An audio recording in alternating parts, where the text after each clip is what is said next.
ஏசப்பாவுக்கு ஸ்தோத்திரம். நான் ரொம்ப நாட்களாக கால்வலி கைவலியாக ரொம்ப கஷ்டப்பட்டுட்டு இருந்தேன். அப்புறம் எந்த மருந்து சாப்பிட்டோம் சரியாகாமல் ரொம்ப கஷ்டப்பட்டேன். நைட்டு தூக்கம் வராது, தூங்கவே முடியாது. தண்ணி குடிப்பேன், போய் படுப்பேன், அழுதுகிட்டே படுத்திருப்பேன். அப்படியே இருக்கிறப்ப அடைக்கலப்பட்டத்துக்கு ஒரு நாள் வந்து அடைக்கலப்பட்டணம் வந்து ப்ரேயர் பண்ணிவிட்டு நான் இனி பெரிய ஹாஸ்பிட்டல் போகலான்னு இருந்தேன். அப்படி இருக்கும்போது அங்கே வந்து பிரதர் அங்கே நின்றுட்டு இருந்தார். அவரை பார்த்தது எங்களுக்கு ஒரே சந்தோஷம். ஏசப்பா இன்னைக்கு அதிசயம் செய்வார் அப்படின்னு சொல்லி மனசில் சுகம் தருவாருன்னு நினச்சிட்டு உள்ளே போனோம். அவரும் எங்களுக்காக ப்ரேயர் பண்ணார். நான் வந்து எந்த வலி எதுவும் சொல்லவே இல்லை அவர்கிட்ட. ப்ரேயர் பண்ணி அன்னைக்கு வீட்டுக்கு போனோம். ப்ரேயர் பண்ணிவிட்டு வீட்டுக்கு போனோம். அங்கே நைட்டு தூங்குறேன், நல்லா தூக்கம். உச்சி தலையிலேருந்து இந்த விரல் வலிக்கும் வலிக்கும்.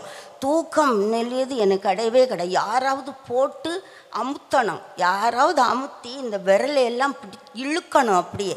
அப்போ தான் எனக்கு அந்த வலி தீரும். அவ்வளோ கஷ்டப்பட்டேன். ஆனால் ஒரே ஒரு நாள் அடைக்கலப்பட்டணம் வந்து ஜெபிச்சோம். பிரதர் எங்களுக்கு ஜெபம் பண்ணார். இன்னைக்கு வரை எனக்கு அந்த வலியே கிடையாது, யாரும் அமுத்தவும் இல்லை. இப்படி பரிசுநாமத்துக்கு ஸ்தோத்திரம். என் மகளுக்கு இயற்கையாகவே ரத்தம் குறைஞ்சிக்கிட்டே இருந்தது. 2 வருஷமாக அடிக்கடி மாரடைப்பு வரும். பாண்டிச்சேரிக்கு விழுப்புரத்துலேருந்து போகிற வரலையும் அந்த மகளுக்கு உயிரை காத்து கொண்டார். அது மட்டும் இல்லை, 2 வருஷமாக வைத்தியம் பண்ணிக்கிட்டு இருக்கப்போ ஒரு நாள் இருதய துடிப்பு ஓடிக்கிட்டு இருக்கப்போ ஸ்டாப் ஆகிடுச்சு. நான் மாதம் மாதம் வந்து அன்பரிம்பாகத்தில் எக்மோரில் வந்து ஜெபம் பண்ணிக்கிட்டு எழுதி கொடுத்துட்டு போனேன். இந்த ஸ்டாப் ஆன அன்னைக்கு கொட்டியாக்கத்துக்கு ஃபோன் அடித்து ஜெபம் பண்ண சொன்னேன். டாக்டர்ஸ்லாம் சுற்றி வந்து நின்றுட்டாங்க. இந்த நேரம் ஜெபம் பண்ண சொல்கிறீங்களேன்னு சொல்லி திட்டினாங்க. இல்லை சார், செகண்ட் நேரம். நான் அப்புறம் ஒரு ஐயா ஜெபம் பண்ணாங்க. அந்த ஸ்டாப் ஆனது மறுபடியும் இருதய துடிப்பு நல்லா துடிக்க ஆரம்பிச்சது. உயிரை காத்து கொண்டார். அது மட்டும் இல்லை, 3 பாயிண்ட்டு தான் ரத்தம் இருந்துச்சு அவளுக்கு. இன்றைக்கி 8 பாயிண்ட்டு ஏசப்பா கொடுத்து இன்றைக்கி உயிரோடு வச்சுருக்கிறேன். சோதரம். ஆண்டவருடைய பரிசுத்த நாமத்துக்கு சோத்திரம். எனக்கு ஒரு 2 மாதமாக உடம்பு சரியில்லை. இருந்தாலும் ஆண்டவர் நல்ல சுகத்தை கொடுத்தாரு. இப்போ போன வாரம் 22ஆந்தேதி ஒரு பக்கம் நெஞ்சு வலி எனக்கு. எங்கள் வீட்டுக்காரன் 1 வருஷம் அவர் நெஞ்சு வலியில் தான் இறந்துட்டார். அதனால் பசங்கிட்ட சொன்ன நெஞ்சு வலிக்குதுப்பா எனக்குன்னு. அம்மா நீங்கள் வாங்க ஆஸ்பத்திரிக்குன்னா போகலாம், அப்பா இது பண்ண மாதிரி பண்ணிட வேணாமானாரு. அப்புறம் அன்றைக்கி காலையில் ஐயாவுடைய ஜபத்தை போட்டிருந்தேன் டிவியில். அப்போ ஜபத்தை பார்த்துட்டு அங்கே ஐயா ப்ரேயர் பண்ணும்போது நான் சொன்னேன், ஏசப்பா நான் ஆஸ்பத்திரிக்கு போகலாம் விரும்பலை, எனக்கு யாரும் இல்லை, பிள்ளைங்கெல்லாம் வேறையாக போயிட்டானுங்க, நீங்கள் மட்டும்தான் எனக்கு இருக்குது, எனக்கு சுகத்தை கொடுக்குறதா இருந்தால் கொடுங்க, இல்லை எனக்கு எட்டுக்குங்க நீங்களே, நான் ஆஸ்பத்திரிக்கெல்லாம் போகிற மாதிரி இல்லை, இந்த நெஞ்சு வலி நான் ஆறுதலை தேடி ஒரு நாள் போகிறதுக்குள்ளே எனக்கு சுகத்தை கொடுங்கன்னு வேணும். அதேமாதிரி ஏசப்பா இது வரைக்கும் எனக்கு அந்த நெஞ்சு வலியே இல்லாத ஆக்கிட்டாரு. கொடான கொடி சோத்திரம் ஆண்டவருக்கு. Praise the Lord. என் பேர் ஏஞ்சல், நான் ஆலந்தூர்லேருந்து வரேன். என்னுடைய அம்மா க்ளோரி. எங்கள் அண்ணனுக்கு வந்து கொஞ்சம் ஜாபில் இஷ்யூ இருந்தது. அதாவது அங்கிளோட ப்ரேயர் எப்போ எனக்கு தெரியும்னா 2023 தான் தெரியும். டிவி மூலியமாக, நம்பிக்கை சேனல் மூலியமாக தான் தெரியும். ஸோ அதுதான் பார்த்துட்டே இருந்தோம் டெய்லி. அதுக்கப்புறம் இந்த ஜெப கூட்டத்துக்கு ஒரு 3-4 தடவை தான் வந்துட்டு போனாங்க. அப்போ டிசம்பர் மாதம் அம்மா வந்து அங்கிள் கிட்ட ப்ரேயர் பண்ணுறாங்க. அண்ணன் ஜாப்காக ப்ரேயர் பண்ணுறாங்க. இப்போ இருக்க ஜாப் வந்து சம் கிரிட்டிக்கலாக இருக்குது, நிறைய லே ஆஃப் நடக்குது, நல்ல ஒரு கம்பெனியில் ப்ளேஸ் ஆகணும்னு சொல்லிட்டு ப்ரேயர் ரிக்வெஸ்ட் சொல்லிட்டு போனாங்க. அதே மாதிரி அங்கிள் என்ன சொன்னார்னா, இன்னொரு 1 மந்தில் உங்களுக்கு நிறைய ஒரு மாற்றங்கள் தெரியும், கண்டிப்பாக நல்ல கம்பெனியில் வந்து அவர் ப்ளேஸ் ஆவாங்க, பயப்படாதீங்கன்னு சொல்லி அனுப்பிச்சாங்க. அதே போல் ஒரு அங்கிள்கிட்ட ப்ரேயர் பண்ணிட்டு போன 2 மாதம் கழித்து அண்ணனுக்கு ஒரு நல்ல கம்பெனியில் ஜாபில் இப்போ ப்ளேஸ் ஆயாச்சு. ஆண்டவருக்கு ரொம்ப நன்றி.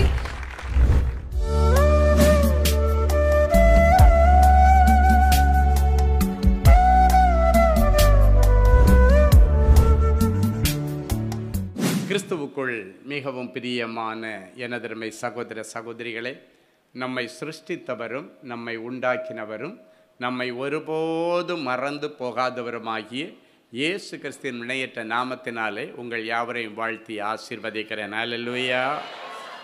எல்லாரும் சந்தோஷமாக இருக்கீங்களா? எப்பொழுதுமே ஆண்டவர் வாயினால் சொல்லுவார், அதன் பிறகு அதை கரத்தினால் நிறைவேற்றுவார். உங்கள் வாழ்க்கையில் என்னென்ன காரியங்களை கர்த்தர் நிறைவேற்றப் போகிறார் என்பதை குறித்து சில காரியங்களை கர்த்தர் இன்றைக்கு உங்களோடு பேச விரும்புகிறார். எடுத்து வாசிங்க செப்பனியா தீர்க்கதரிசியின் புஸ்தகம் 3ஆம் அதிகாரம் 15வது வசனம் இப்படியாய் சொல்லுகிறது. எடுத்து வாசிப்போமா?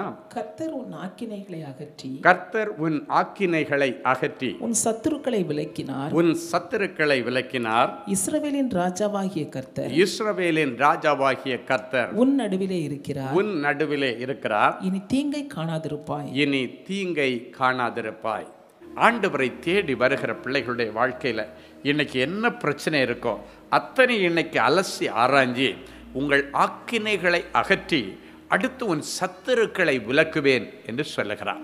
சில எதிரிகள் உங்களுக்கு பின்னால பொறாமையின் நிமித்தம் இல்லைன்னாச்சுன்னா ஏதோ ஒரு காரியத்தில் உன்னிடத்தில் திடீர்னு அவனுக்கு ஏதோ ஒரு வெஞ்சன்ஸ் வந்ததன் நிமித்தம், இல்லைன்னா ஈகோவின் நிமித்தம் உனக்கு பின்னால் சில விரோதிகள் சுற்றி கொண்டிருக்கிறார்கள். அது உலக பிரகாரமான விரோதிகளாக இருந்தாலும், பிசாசு சாத்தான் என்கிற விரோதியாக இருந்தாலும், அவர்களை எல்லாம் இன்றைக்கு ஆண்டவர் உன்னிடத்திலிருந்து தூக்கி வெளியே அனுப்புகிறார். அவங்களை எல்லாத்தையும் ஆண்டவர் டேக்கன் அவேன்னு தான் அதுவும் சொல்றாரு. அழகா அந்த வசனம் சொல்லுது, he has cleared away your enemies, cleared away. எல்லாவற்றையும் அதை கிளியர் பண்ணி எல்லாத்தையும் அதிலிருந்து டேக்கன் அவேன்னு சொன்ன இந்த ஆங்கில வசனத்தின்படி எல்லாத்தையும் உன்னை விட்டு வெளியேற்றுவார். உன்னுடைய சத்துருக்களை இனி நீ தேடியும் காண மாட்டாய். நிறைய பேர் வெளியே சொல்ல முடியாத பயங்கர பாரம், மன அழுத்தம், மன கஷ்டத்தோடு வந்திருக்கிறீங்க. உங்களுடைய வியாதிகள் உங்களுக்கு மன அழுத்தத்தை கொண்டு வந்திருக்கலாம். உங்களுடைய வறுமை உங்களுக்கு மன அழுத்தத்தை கொண்டு வந்திருக்கலாம். உங்களுடைய கடன்கள் உங்களுக்கு மன அழுத்தத்தை கொண்டு வந்திருக்கலாம். வேலையின்மை ஒரு மன அழுத்தத்தை கொண்டு வந்திருக்கலாம். காலகாலத்தில் நடக்க வேண்டிய சுக காரியம் நடக்கவில்லை, அது நிமித்தம் ஒரு மன அழுத்தம் உனக்கு இருக்கலாம். எந்த மன அழுத்தமாக இருந்தாலும் அந்த அழுத்தத்தை எல்லாம் இன்னைக்கு ஆண்டவர் அப்புறப்படுத்தி உன்னுடைய இருதயத்தை லகுவாக்கி உன்னுடைய எல்லா சத்துருக்களை உன்னை விட்டு விலக்கி போடுவார். ஒருவேளை நீ வேலை செய்கிற இடத்துல உனக்கு விரோதமாய் தந்திரமாய் சிலர் செயல்பட்டு கொண்டிருக்கலாம். இல்லாவிட்டால் நீ ஊழியம் செய்கிற இடத்துல உனக்கு விரோதமாய் தந்திரமாய் செயல்பட்டு கொண்டிருக்கலாம். நீ வியாபாரம் பண்ணுகிற இடத்துல யாரோ ஒருவர் உனக்கு விரோதமாய் தந்திரமாக இருக்கலாம். ஆண்டவர் அந்த எனிமீஸ் எல்லாம் கண்டுபிடிக்கிறார். உனக்கு தெரிஞ்ச எனிமீஸ் கொஞ்சம், உனக்கு தெரியாத எனிமீஸ் அநேகம் பேர். அவர்கள் எல்லாத்தையும் ஆண்டவர் கண்டுபிடிக்கிறார். என்னுடைய ஊழிய பாதையில் நிறைய காரியங்கள் சிலது என்னுடைய மனசுக்கு கஷ்டம், இப்படியுமா மனுஷர்கள் இருப்பார்கள் என்று சொல்லி நான் பார்த்திருக்கிறேன்.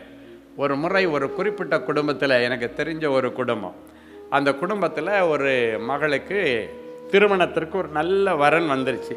ஜெபம் பண்ணி நான் தான் இது தேவ சித்தன்னு சொல்லி அவங்களுக்கு சொல்லிட்டேன். தடப்புடலாக என்கேஜ்மெண்ட் எல்லாம் முடிச்சிட்டாங்க. திடீர்னு ஒரு அம்மா அவசரமாக ஐயாவை பார்க்கணுன்னு ஆஃபீஸில் வந்து உட்காந்துருக்குறாங்க. பார்த்தா என்ன விஷயம்னா, இத்தனைக்கும் எனக்கு தெரிஞ்ச அந்த திருமணம் நடக்க போகிற பொண்ணுக்கு அப்பாவுக்கு என்னை பார்க்க வந்த அம்மா சொந்த தங்கச்சி. அண்ணன் பிள்ளைக்கு நல்லபடியாக ஒரு இடத்துல சம்பந்தம் செட் ஆகிருக்குன்னு சொல்லி சந்தோஷப்படுவதற்கு பதிலாக என்கிட்ட வந்து நின்றுட்டு சொல்கிறாங்க, ஐயா அந்த குடும்பத்தை பற்றி எங்கள் அண்ணனுக்கு தெரியாது, நாங்கள் சொன்னால் எடுத்துக்க மாட்டான், நீங்கள் ஊழியக்காரர் சொன்னால் தான் அவன் எடுத்துக்குவான், அந்த குடும்பம் நல்லா இல்லை, உடனே அது மேரேஜை தடுத்து நிறுத்த சொல்லுங்க என்று சொல்லி சொன்னாள். நான் சொன்னேன், இல்லைம்மா நான் நல்லா ஜெபம் பண்ணி எனக்கு ஆவியில் நல்ல விடுதலை நல்ல சமாதானம் வந்ததுக்கு அப்புறம் தான் நான் சொன்னேன். இல்லை நல்ல பையன்தான், நல்ல குடும்பம் தான், எனக்கு தெரியும். இல்லையா நான் நேராக போய் எல்லாம் விசாரிச்சுட்டு வந்துட்டேன் ஐயா என்று சொல்லி என்னமோ சொல்லி என்ன மடுப்ப பார்த்தாங்க. அப்போ நான் சொன்னேன், ஆண்டவரே இந்த அம்மா சொல்கிறதுல என்ன விஷயம், நான் ஜெபம் பண்ணும்போது நீங்கள் அந்த தண்டை பின்தொடரலாம், அதை பிடித்து கொள்வான்னு சொன்னீங்க, இப்போ பாதி கல்யாணம் முடிஞ்ச மாதிரி என்கேஜ்மெண்ட் கூட முடிஞ்சிருச்சு, ஆனால் இந்நேரம் பார்த்து இந்த அம்மா இப்படி சொல்கிறாங்களே. அப்போ ஆண்டவர் எனக்கு சொன்ன பதில், எழுதினது எழுதினதே.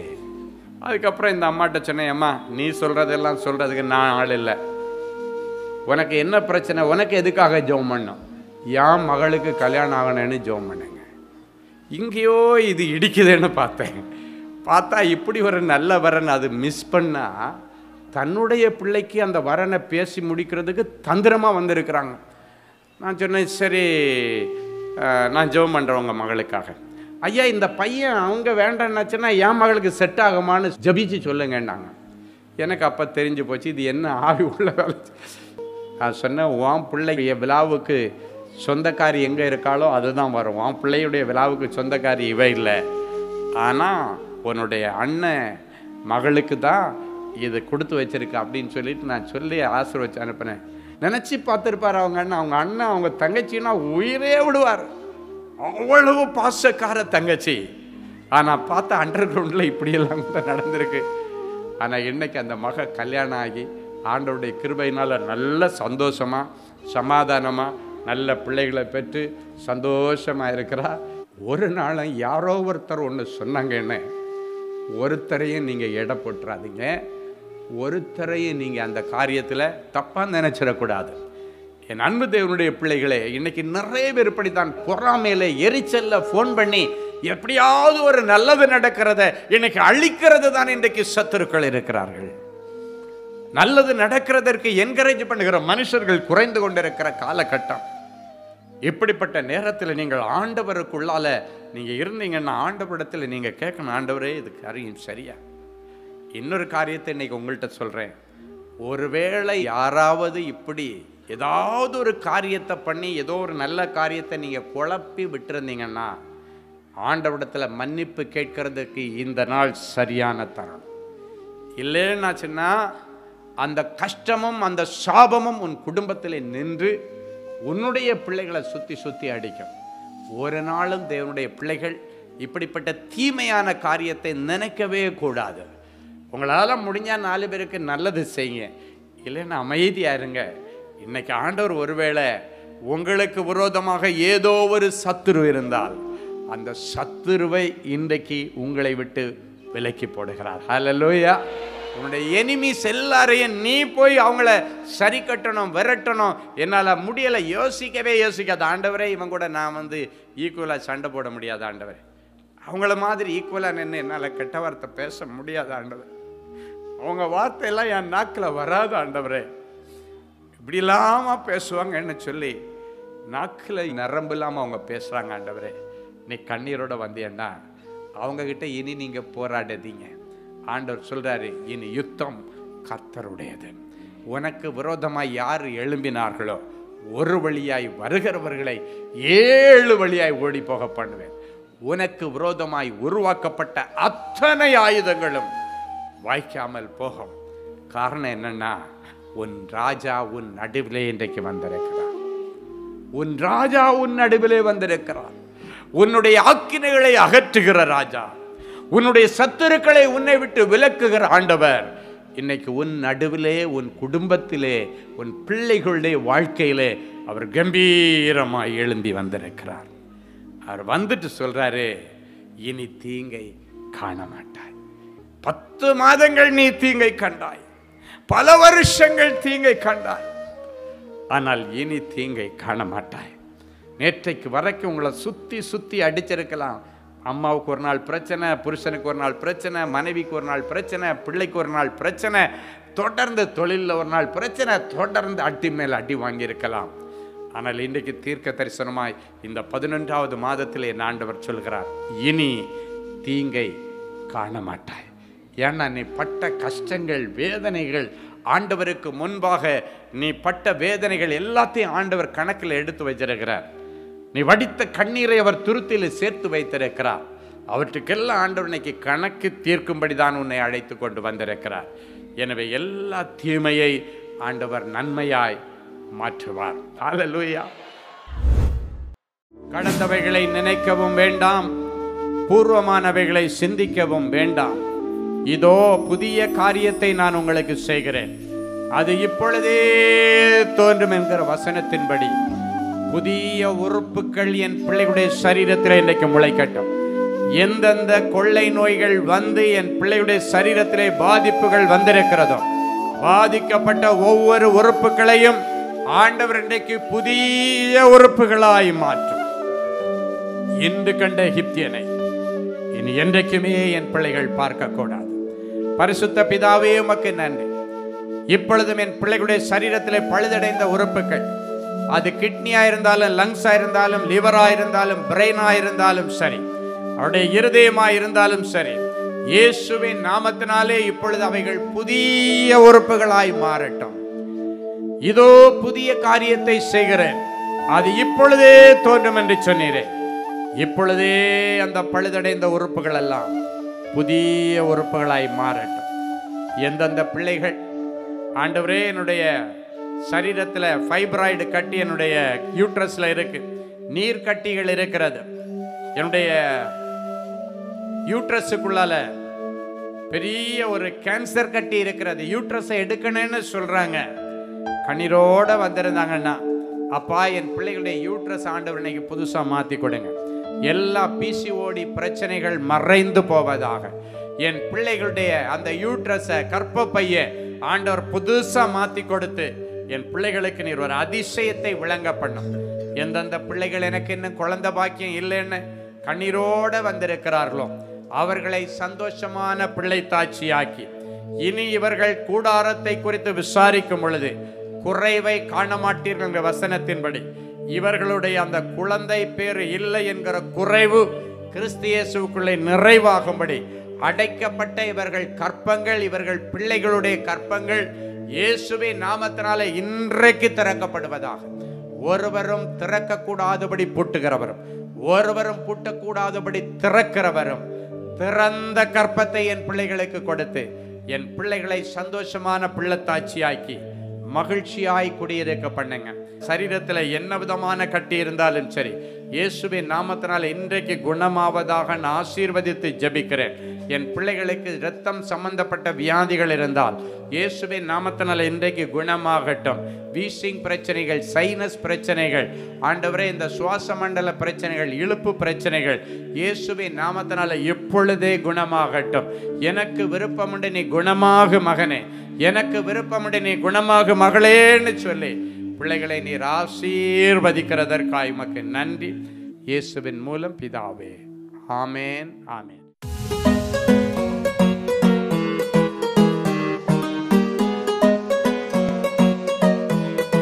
தேவனின் அன்பு ஊழியங்கள் நடத்தும் இஸ்ரேல் தேச புனித பயணம். அன்பானவர்களே, ஆண்டவராகிய இயேசு கிறிஸ்து பிறந்து வளர்ந்து ஊழியம் செய்து மரித்து அடக்கம் பண்ணப்பட்டு உயிரோடு எழுந்த புனித ஸ்தலங்களை கண்டு மகிழ இதோ ஓர் அரிய வாய்ப்பு.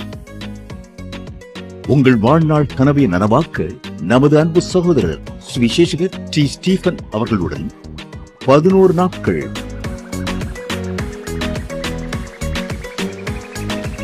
எகிப்து,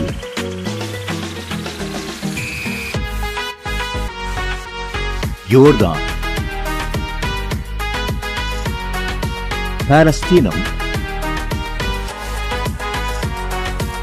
இஸ்ரேல் தேசங்களுக்கான புனித பயணம். 2025ஆம் ஆண்டிற்கான இந்த புனித பயணமானது அக்டோபர் மாதம் 14ஆம் தேதி முதல் 24ஆம் தேதி முடிய 11 நாட்கள் நடைபெறுகிறது. இது ஒரு சாதாரண சுற்றுலா அனுபவம் அல்ல. இயேசு கிறிஸ்துவின் பாதங்கள் பதிந்த இடங்களில் உங்களுடைய பாதங்களும் பதியும்படிக்கு அவருடைய கரங்களை பிடித்து நடக்கிற ஓர் உன்னத அனுபவம். மேலும் விவரங்களுக்கு தொடர்பு கொள்ள செல்போன் எண்கள் 7291147999 மற்றும் 9841437999. Email exodusholytours@gmail.com. Website www.exodusholytours.com. Genesis Creations Media Academy-யில் 3 மாதங்களில் தொழிற்கல்வி சான்றிதழோடு video editing, videography, photography, drone piloting, studio recording, Photoshop, live streaming, live video mixing and live sound mixing ஆகிய தொழிற்கல்விகள் பயிற்றுவிக்கப்படுகிறது. புது தொழில் நுணுக்கங்களுடன் குறைவான கட்டணத்தில் நிறைவான தொழிற்கல்வி பெற்றுக்கொள்ள உங்கள் எதிர்கால கனவை நினைவாக்க எங்களது ஜெனசிஸ் கிரியேஷன்ஸை இன்றே தொடர்பு கொள்ளுங்கள். மேலும் விவரங்களுக்கு 7824850999 என்ற எண்ணை தொடர்பு கொள்ளுங்கள். கிறிஸ்துவுக்குள் அன்பானவர்களே, ஆண்டவராகிய இயேசு கிறிஸ்துவின் இனிய நாமத்தில் அன்பின் வாழ்த்துக்கள்.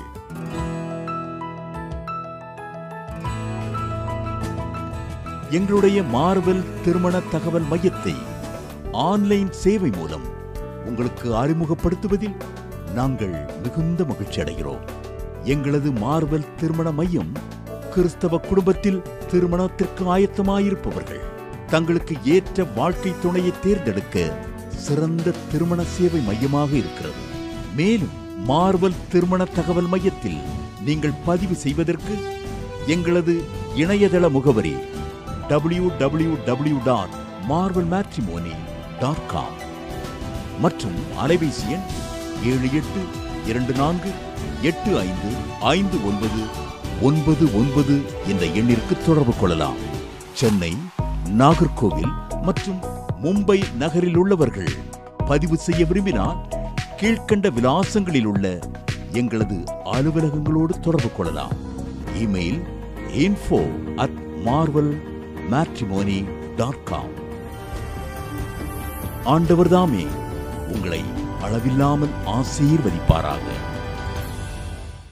அன்பு தேவனுடைய பிள்ளைகளே, இந்நிகழ்ச்சியின் மூலம் நீங்கள் பெற்றுக்கொண்ட ஆசீர்வாதங்களையும் உங்கள் ஜெப விண்ணப்பங்களையும் அனுப்ப வேண்டிய முகவரி தேவனின் அன்பு ஊழியங்கள், எண் 340B பார் 1A 3B1 Vinayak avenue, OMR road, Okkiyam, Thoraipakkam, Chennai 600097. இது இந்தியன் ஆயில் பெட்ரோல் பங்க் எதிரில் அமைந்துள்ளது மற்றும் காக்னிசன்ட் டெக்னாலஜி சொல்யூஷன்ஸ் அருகிலும் அமைந்துள்ளது. மின்னஞ்சல் prayer@godsloveministries.co.in.